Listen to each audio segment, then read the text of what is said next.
Multnomah County's Behavioral Health Resource Center reopened its doors today after abruptly closing them late last month. And part of the reason why they closed initially might just surprise you. Well, it is the place that is supposed to help people with drug problems may have had a drug problem among some of the staff. Fox 12 Jeffrey Lindblom joins us live from the center. And Jeffrey, what brought about this closure?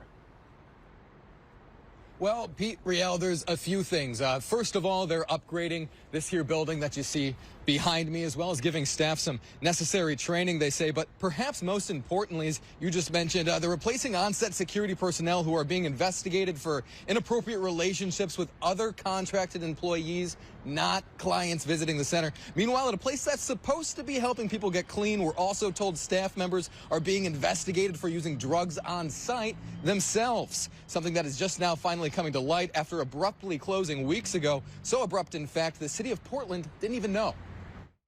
I think we had a miss in communicating with the city of Portland, just an internal, someone thought someone else was communicating it, and then we kind of caught that didn't happen.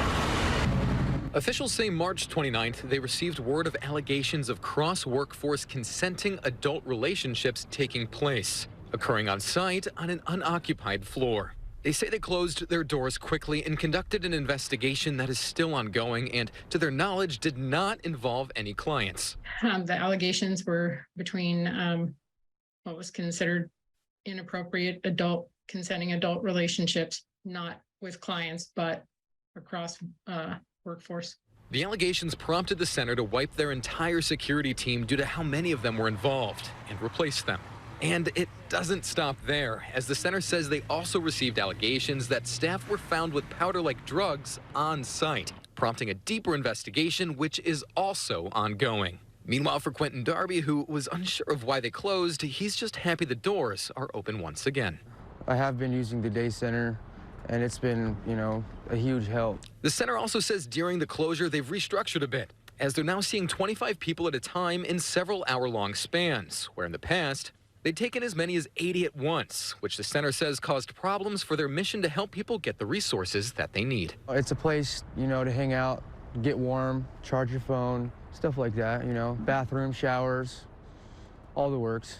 Since opening in December, the Resource Center has seen more than 15,000 visitors, or more than 150 people per day, who the center hopes to help get into permanent housing, somewhere Darby would like to be to have access to everyday necessities that are lacking on the streets. You'd be surprised how many places around here don't have a microwave for somebody to use, or even a restroom, because a lot of the restrooms are shut down to the public. It's a big city, so there's a lot of bad people around, so you got to kind of be careful, but, if it wasn't for places like this, I'm not sure what a lot of us would do, Just, I basically meet new people every day. It's just a safe feeling, The facility says they responded to 252 incidents involving clients since opening their doors, 25 of which resulted in 911 calls and 62 where participants were asked to leave.